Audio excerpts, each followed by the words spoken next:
Hey class, Mr. Moynihan here with a help video on linear approximations. The first thing to know about a linear approximation is the formula. It resembles that of a tangent line or a point slope equation of a linear equation.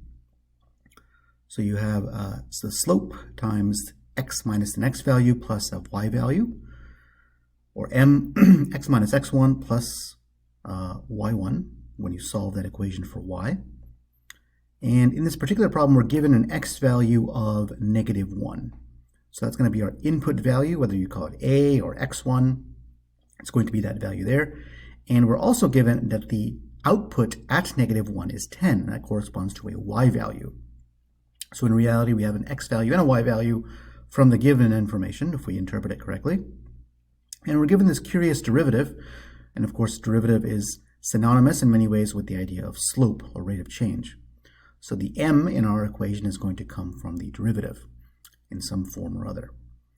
So let's plug in what we know. We know that the linear approximation L of x is m, which we don't quite know that number yet, x minus -1, which converts to +1 with a double negative there. So x plus 1 plus 10 being the y value that is given, -1, 10 input and output. So we're still missing a slope here. Before we can use this linearization, we need to find the rate of change at the point that we're considering. So we're given that the derivative is x minus 2, and we know that x is -1, so just plug in -1, and you quickly find that the derivative value is -3.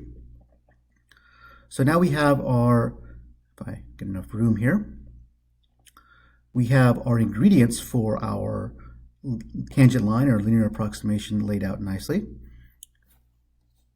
Maybe covering myself up here. Using the right color, we have the linear approximation is -3, x plus 1 plus 10.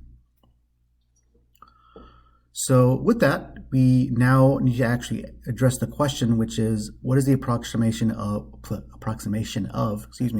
-1.15 in this function? So we don't have f into which we can plug in -1.15. We do have L, which approximates f. So plugging in -1.15 in for x will approximate what the value of f is there. So -3 times plugging in x, -1.15 plus 1 plus 10. A little bit of simple arithmetic here. -1.15 plus 1 will be -0.15 plus 10. The two negatives cancel to create a positive, and 3 times 15 is 45, so this should be 0.45. Plus 10 will give us a value of 10.45 for the approximation. Hope this helps.